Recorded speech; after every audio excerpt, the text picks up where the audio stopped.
It is my distinct honor to be the first president outside of North America.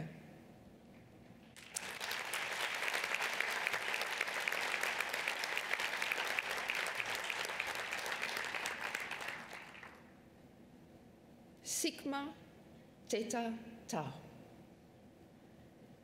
Love, courage, and honor. And we are here today, not by any coincidence, but we are together here as members because we deeply care about this organization, built on love, courage, and honor. And I'm grateful to be the 30th president of this organization. And I want to assure each and every one of you that I will continue to serve this organization with my all. As I travel around the globe and I meet members from around the world, I'm every time humbled to hear the stories, the achievements, as well as the actions that some of our members are taking to move this organization forward. I'm sure you've heard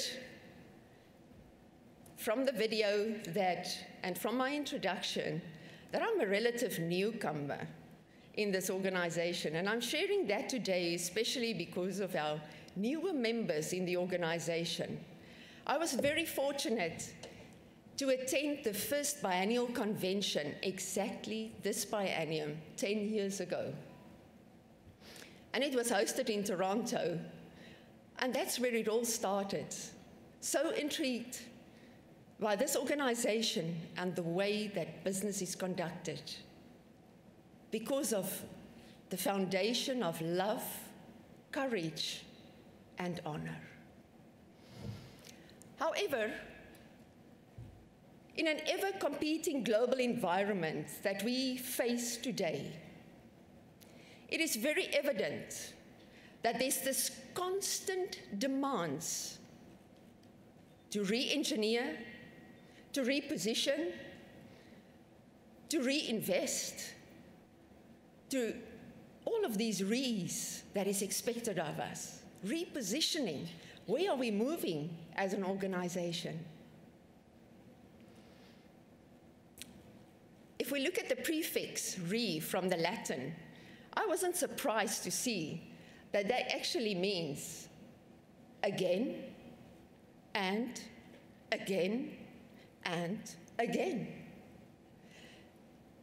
So the challenge for us is, how are we going to move forward, revitalized, repositioned, taking up our challenge to be a truly global organization?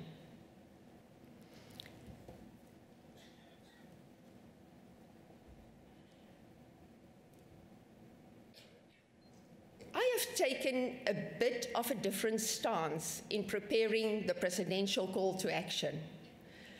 And that is that over the past biennium, being very fortunate to work with past President Prevost and the board of directors to develop a strategic plan.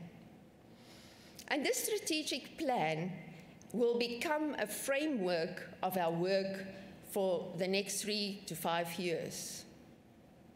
So what I've tried to do is to take from the strategic plan specific actions that will move us forward, instead of steering it most probably in another direction, whereas the strategic plan needs to take us to a specific point. So try to take a stance of a bit of a longer-term view than just this 2 years. So I invite you to this presidential call: serve locally, transform regionally, and lead globally. The call is based on 4 themes. The first one, servant leadership.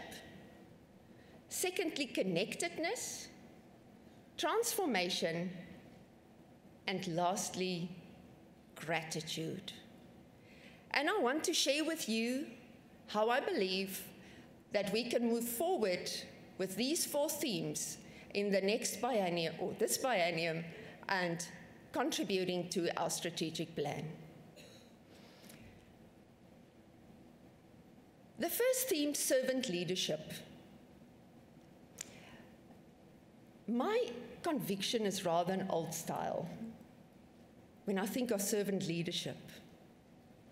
And that is that servant leadership is about serving others to live their dreams. And isn't that what we are about?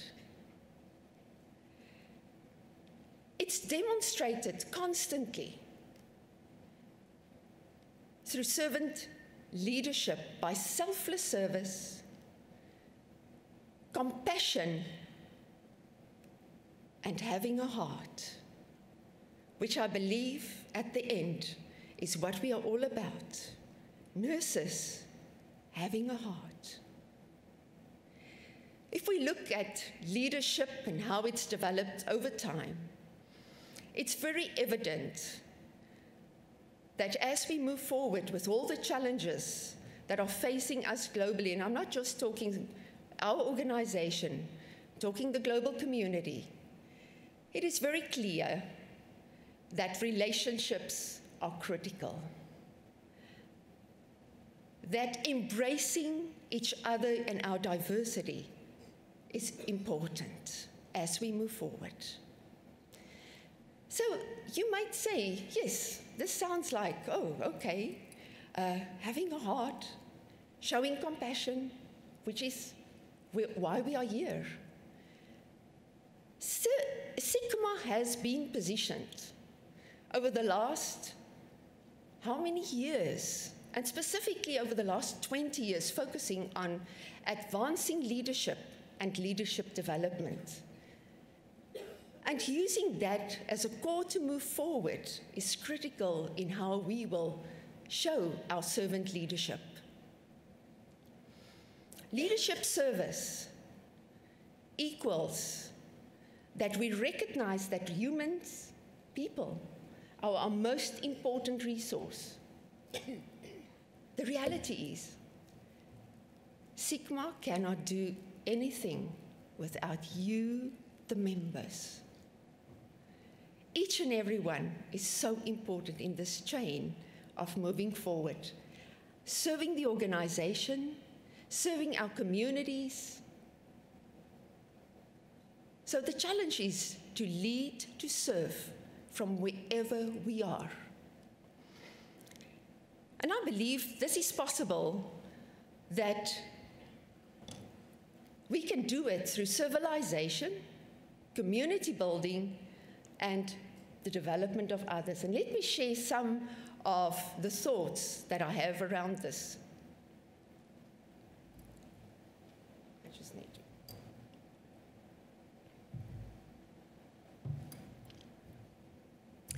Civilization is a relative new concept that's been coined, and I've recently seen that they still try to get it into the dictionary. Civilization means to consistently go first. So my challenge to you is that we won't wait for the next one and the next one. If the chapter president says, who wants to serve on the publication committee, I'm sure we all have know that feeling, you know, when everybody else starts looking down, nobody's making eye contact, and you get a sense, who will go first? Civilization is about constantly going first. And why is that important? Because we will demonstrate our servant leadership through selfless service. So civilization is about civilization. And we've heard so much about civility at this conference. Civilization characterized and marked by servanthood. As we lead to serve, and as I invite each and every one of you, by demonstrating that you are here in your commitment to this organization, that as you go back, be involved with the chapters. The chapters are the engine rooms of our organization. Without that, we won't be able to move forward, because you are the people within the chapters. And I'm still very involved in the chapter in Tau Lambda, but that's where we really make this organization work. I want to share with you, as we embed our founding values of Sigma Theta Tau in all that we do, and we've just over the past biennium revised and revisited our values, and I hope you've seen that on the website. So please have a look at that. And as we declare ourselves ready and prepared for selfless service, I also want to highlight that compassion is shown by every person that you meet, to treat them with utmost justice, with equity, and with respect. And I'm deliberately highlighting these 3 points because, as I believe we are moving forward, it would be important to make sure that we as Sigma live up to this. That in any service that we would provide in future, that there would be equitable access, that it's available for members around the globe. And I will say more about that. Service leadership can be demonstrated by serving locally. And that's the first component of the call to action. This organization has been exemplary in how we have served locally by meeting or striving to meet the MDGs 2015. But as you've heard yesterday from the headquarters report, the CEO report, that already at the United Nations, they're moving forward to the SDGs. And very interesting is that speaking to colleagues who works with the United Nations, is that the move is towards poverty alleviation.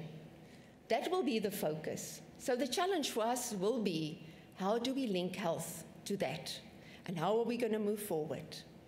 You've heard at this conference that about the Maternal and Child Nurse Leadership Academy that had a very successful pilot in South Africa. But it remains an example for me to spread around the world of really how we can make a difference by serving. Because this small pilot, consisting of 6 triads, the faculty lead with their dyads, has influenced the lives of 300 healthcare workers. But furthermore, they have touched the lives of 2,000 newborns and their families. And that just shows us, by serving, what can be the effect if we collectively move forward. I'm very honored that I can also share with you, in terms of service leadership, how we will be able to move forward to lead globally.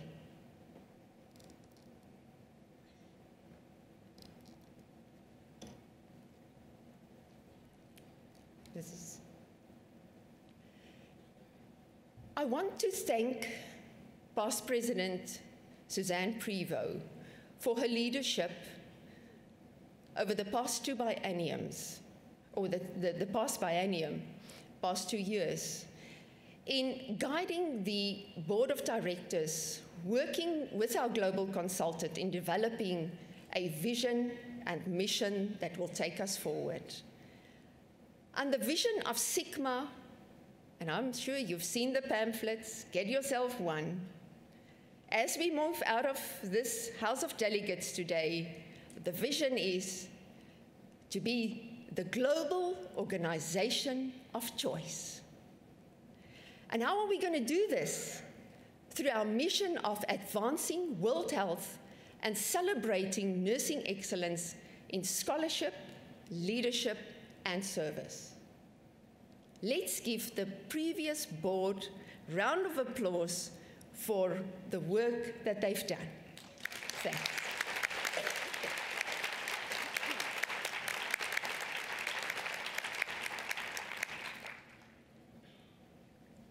This brings me to, so what will we do in moving forward, leading globally with in-service leadership?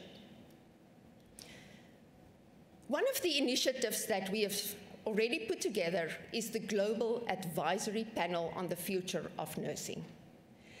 And I'm very honored to say that Sigma will be the leading partner in taking the lead in this initiative.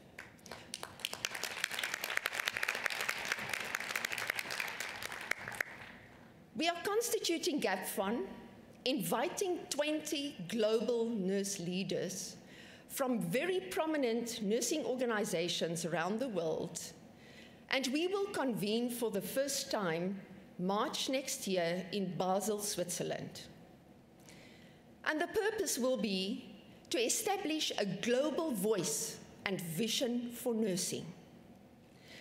And the reason behind the thinking is that we are faced around the globe with the challenges of how do we address healthcare systems and the roles that nurses will play.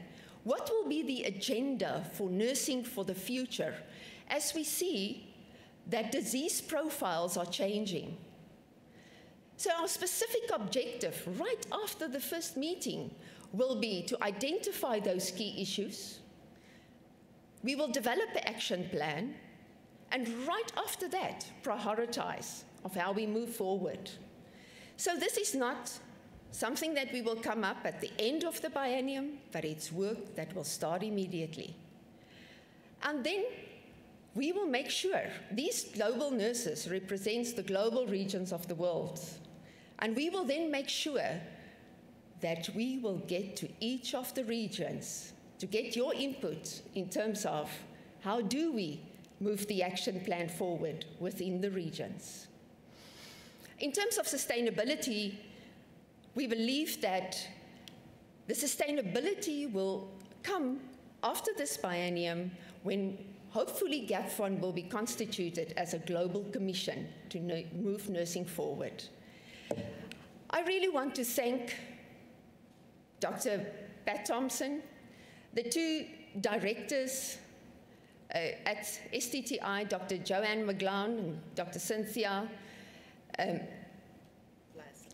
I always struggle to pronounce Cynthia's surname, Velasic, for their contribution. And I'm also very pleased to announce that Dr. Martha Hill, the past dean, has agreed to chair this amazing group of nurses that will come together and lead the work for Sigma.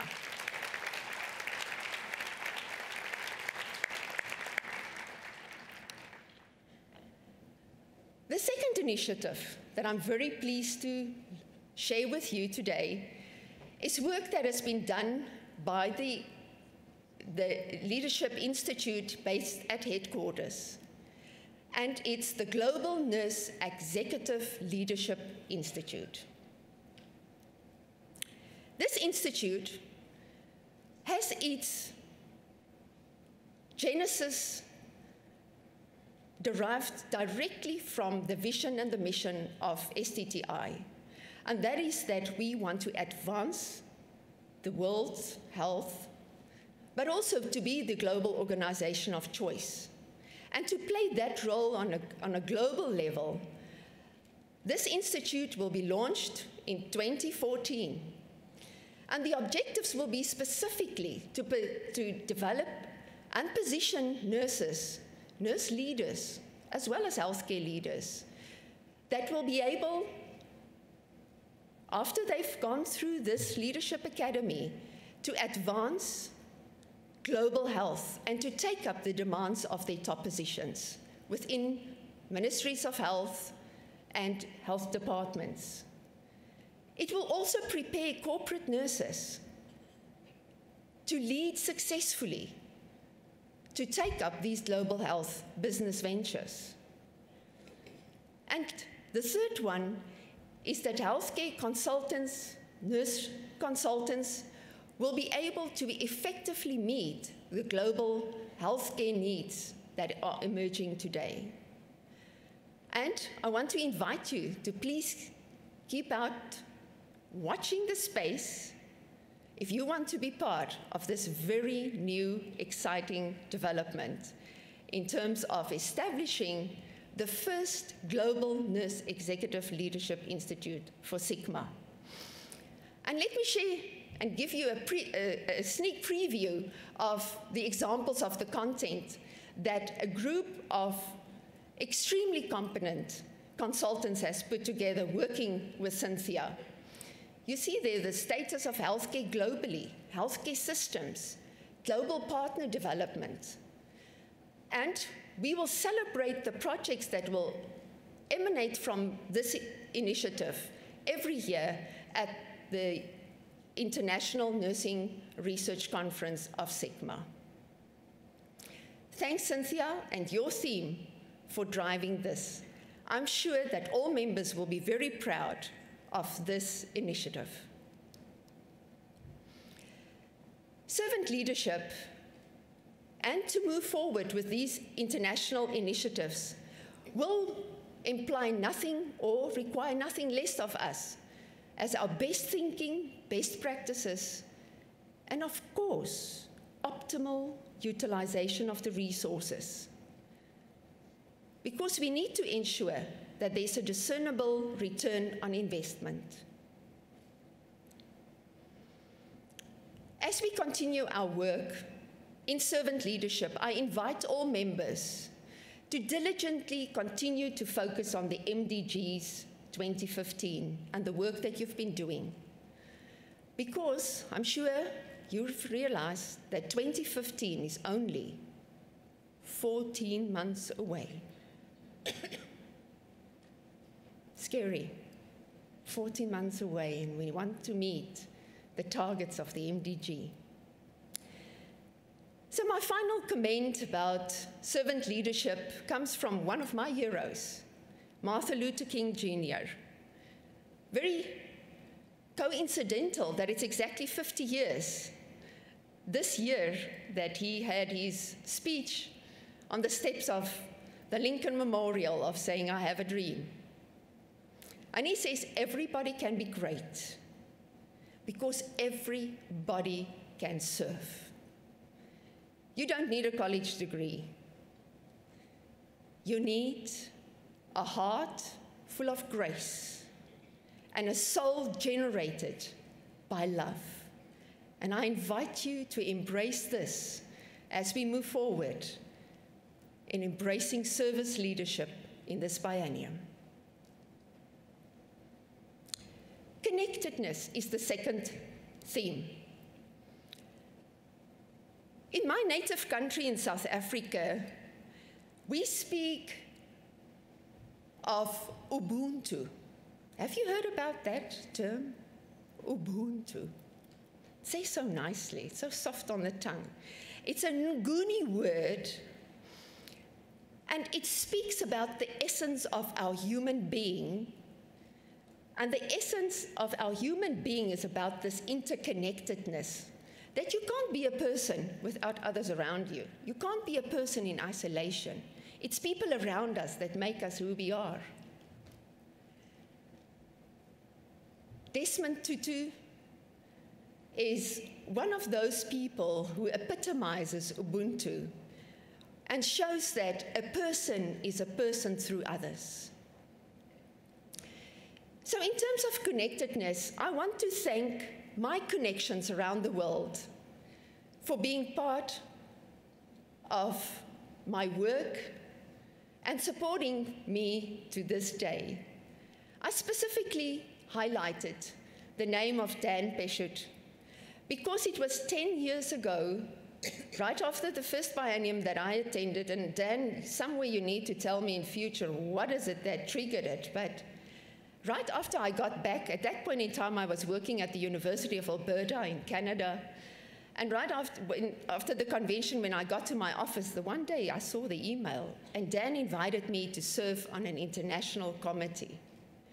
And Dan, I will be forever indebted to you. Thanks for that.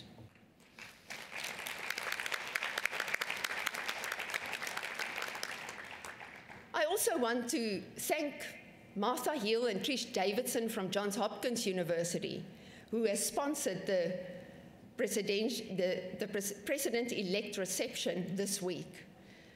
It was just a gesture that no one would ever expect, and that colleagues from the United States showed that they are embracing colleagues from other parts of the world.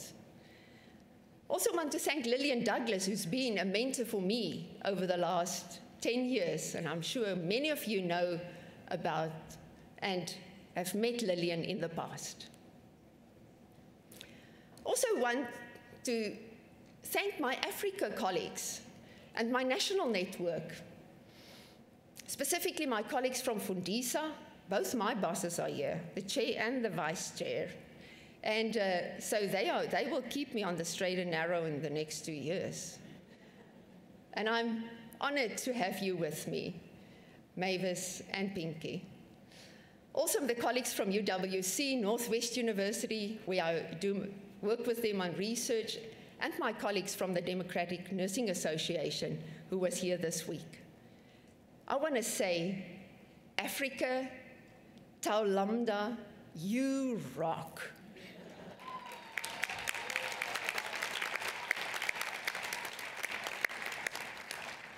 So connectedness really brings us to that point where we know that we are part of something bigger, that we connect through collaboration and networking, and that it's always about a common purpose of moving forward.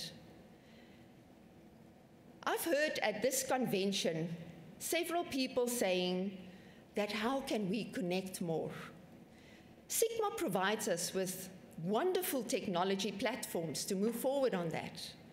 And I want to invite everyone to reach out, to collaborate, network across countries, across regions, across the globe, as we move forward in being connected. However, I thought it might be of interest to just share with you one of the examples that I always find so an amazing story of success is the university here locally, Indiana. Where are they seated? Where's the Indiana University colleagues? Are they still here? They're up front here. Oh, right here in front. Indiana University has got a very long history of reaching out to colleagues in Africa. And they've done amazing work at Moy University in establishing the underdegree programs, both in the medical and in the nursing area. But recently, the Associate Dean of Global Affairs shared how they are reaching out and making connections. And I would hope that in this biennium, we will be able to share these best practices. Their work now continues in Liberia, working specifically in helping babies breathe, as well as parenting the Parent-Adolescent Pregnancy Program. And I think wonderful examples of how we can connect around the globe. If we look at the target, the hits on the Virginia Henderson Nurse e-repository, I want to invite our colleagues outside of I want to say those within North America, please continue, because we see all those visits that happens on a daily basis. But our colleagues outside of the North Americas want to invite you to please use this resource and populate it with your research, because that's how we can share what we are doing. IHANA, excellent opportunity to connect. The Circle, how many of you are active on Circle? please, I invite you, get onto the circle. Very interesting space to share, to discuss, and to connect and network. Who's on Facebook? Who's on STTI's Facebook? Connect. Use that. Wonderful information that comes through that. And also LinkedIn, Twitter. I've seen some very interesting tweets here at this conference. And I invite you to please follow STTI. And I've added my own. My handle is Klopper HC, and you will be able to follow how we will conduct the business of the next 2 years, hot off the press.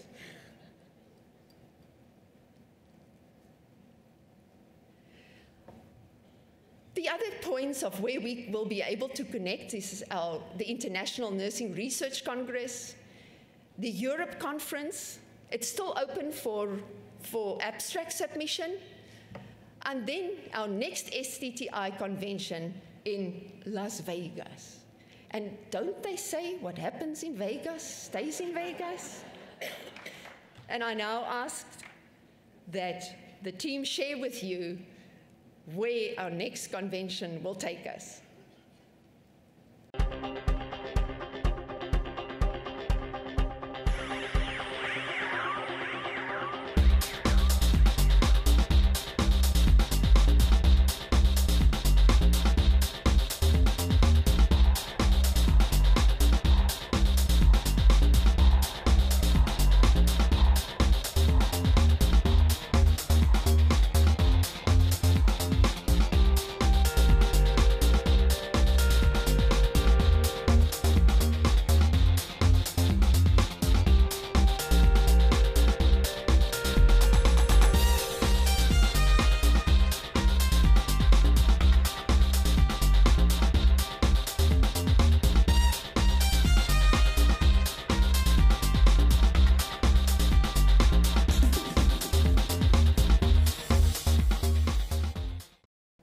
Are you excited? Yes. So I invite you to serve locally, transform regionally, lead globally through being connected. And that brings me to the third theme, which is transformation. 21st century leadership is asking for change.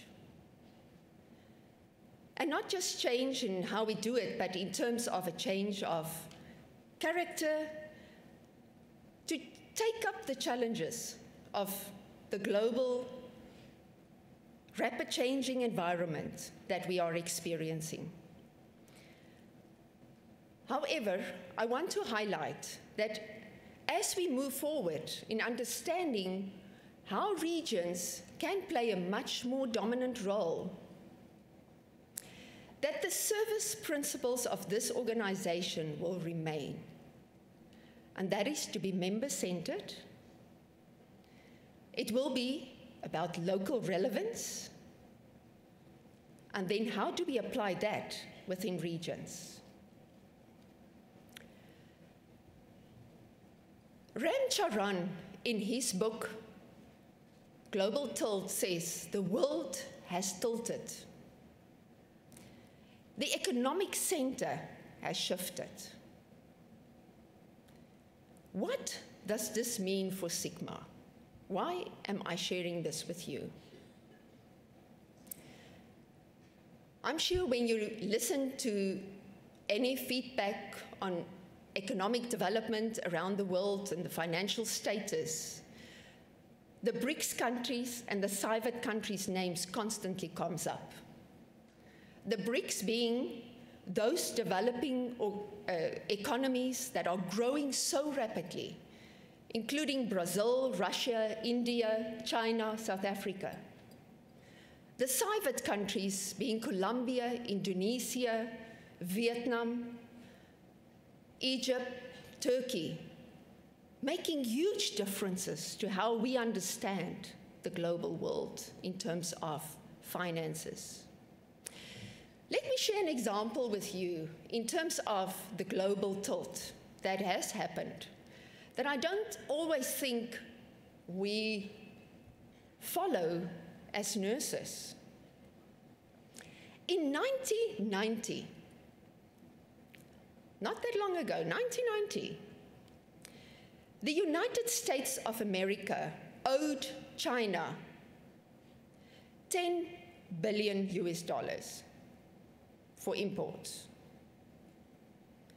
That number has swelled at the beginning of 2010 to $273 billion.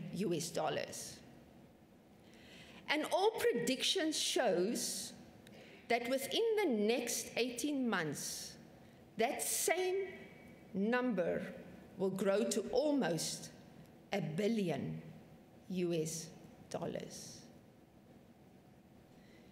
Let me compare that for you to the United Arab Emirates, who in 2011 had assets of $650 billion, not owing anyone 1 cent. Why am I sharing this with you? I believe it's time for Sigma, as we look at what regions should look like, that it's time to identify where the low-hanging fruits are and where huge growth opportunities are. China is ready for us to say, how do we move forward? Most probably different chapter models. Their country doesn't allow the same as what we used to. How are we going to do it? And that will be the challenge in terms of moving forward with transformation within regions. I want to remind the House of Delegates that 2 biennia ago, we adopted the global regions. So that's a given. That's how we are moving forward. In the last biennium, we continued by adopting and voting for the regional coordinators. So really movement. There's been movement forward. However, I believe in terms of taking regional transformation forward, that it will ask of a higher altitude. And the comparison is really how do we get there? It's the view from a car when you drive compared to the view from a plane. And I hope somewhere in future you will all be able to see that beautiful view of Cape Town from a plane. Transformation would imply that as we move forward and to be competitive, we will need, as the leadership of Sigma, to have a bigger appetite for taking risk. That's the reality. Not everything around the world is known to us. We need to understand within regions what it is that's needed to move it forward. It's very evident that the South African Pilot Office has given us some lessons that we could learn. But it's also clear that it's a huge success story in revitalizing membership and growing membership in countries that was not part of Sigma. And I think using that model, we can move forward and to learn from those lessons. So what will transformation in regions mean in this biennium? We've got a commitment to develop regional infrastructure. It might not mean all the same at exactly the same point, but the board is committed to find a staggering process of making sure that we will support regions and providing infrastructure. We are also committed to partner with the regional activities. And one of those examples is next year when the Europe group has their conference in Sweden, that STTI headquarters are partnering and having a pre-conference leadership development program. And I invite you to please let us know what are those activities that are taking place, and if opportunities presents itself, that we will reach out and partner with you. China has been very good at an export-based economy. Very good. They have positioned themselves as the best in terms of this. And I think as Sigma, we can learn lessons from that. So what does that mean? Sigma has the most excellent products that we can dream about. Our leadership institutes, the books, all of our products. Our challenge is to find ways of how we can export that to all the regions of the world, contextualize it so that we can collaborate regionally in expanding our base for delivering our products. And that is our commitment for this biennium. I think it's also important to reinstate the Advisory Council on Policy so that we will have regional representation on how do we take policy issues forward. It brings me to my final theme, and that is something that is so close to my heart: gratitude.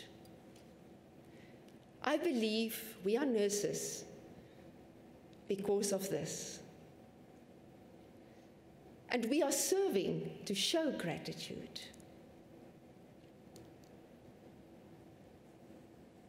STTI has an established record of philanthropy.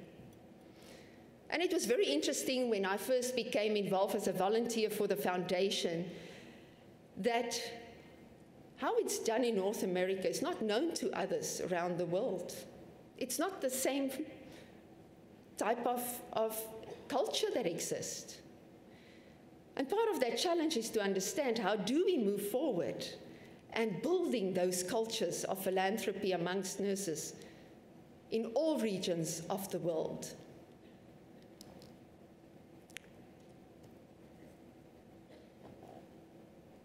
I believe through gratitude, if we live a life of gratitude, we find meaning in our personal and professional lives. And that allows us to respectfully connect and embrace the diversity of people. So in terms of gratitude, I want to share my personal gratitude to my family. I'm very honored to have my husband, Willem, here with me. And I want to say, you're one of a kind.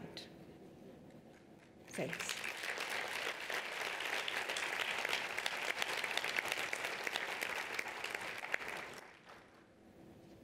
Also, you see that I've got a son that absolutely believes his mother is the best thing. And I am just so honored to be the mother of these two beautiful young adults. And unfortunately, they could not be here. It's the end of our academic year in South Africa, so they are busy writing university exams. But I know they are here with me in spirit.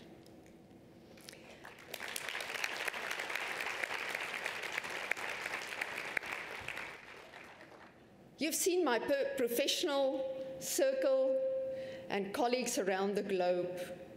And I want to express my gratitude to each and every one of you who's worked with me over the past 10 years in all the ventures that we have taken up in South Africa, in all the other countries that has partnered with us, and throughout the continent. You know, there's a saying, an African proverb that says, if you want to walk fast, walk alone. But if you want to walk far, walk together.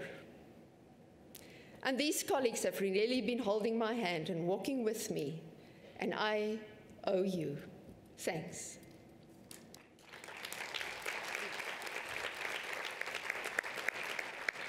So gratitude is really about one good deed at a time.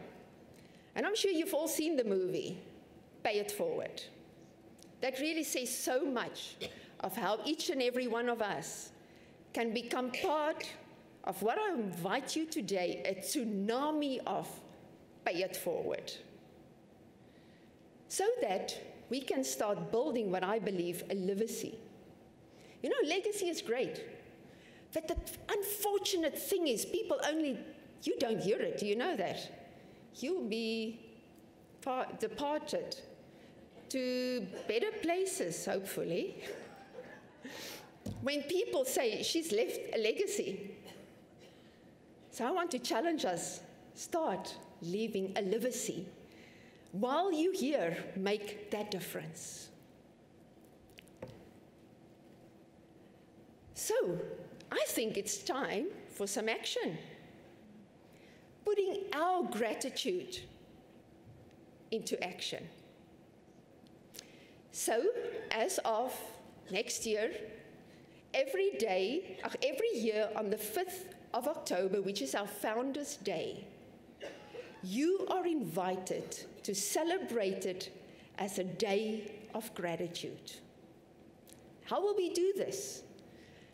In celebration of 90 years, you are invited, each and every one where you will be, on the 5th of October,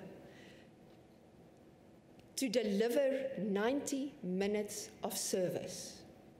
Something outside of what you would do every day. It could be, if you're an educator, get back to bedside and do some care right at the hospital base. It could be about mentoring a younger staff member. It could be about a project in the community.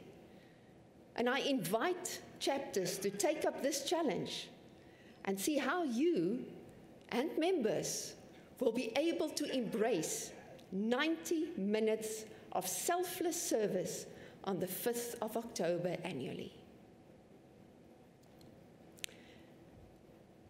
It says together, we can change the world, one good deed at a time. So let's demonstrate our gratitude. I think you will find in front of you, has that been distributed? Yes. You see the little envelopes? Have you enjoyed this conference?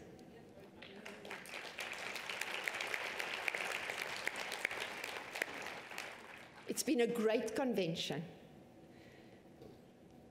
And I know you have been able to support so many of our initiatives. But we don't want to send you home with all those small change in your pocket. I mean, they're heavy, you know, and nowadays they charge you for overweight on the planes as well. So I invite you to take that envelope today and demonstrate your gratitude by adding your small change. Can you think if each one of us can only add $5, what difference it can make to our research fund, leadership fund? You can highlight, indicate on the envelope, what do you want your dollars to be spent for? And I invite you to please join us in showing your gratitude today. And the ushers will collect those envelopes from you.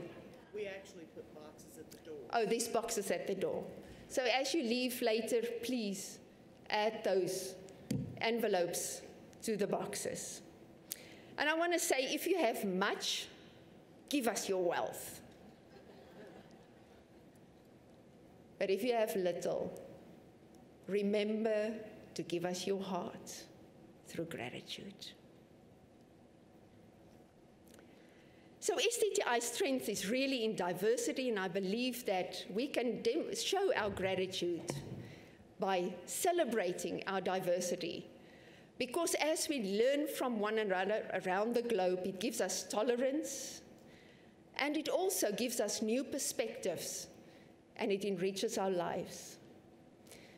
What I've tried to do in this call is to focus on the themes that I'm inviting you to be part of. As you will be leaving the House of Delegates, you will get the brochure on the call of action, and I have listed numerous other activities that I invite you to be part of. But you are invited to embrace this call through servant leadership, connectedness, transformation that starts with each and every individual, as well as showing your gratitude to serve locally, transform regionally, and lead globally. I thank you.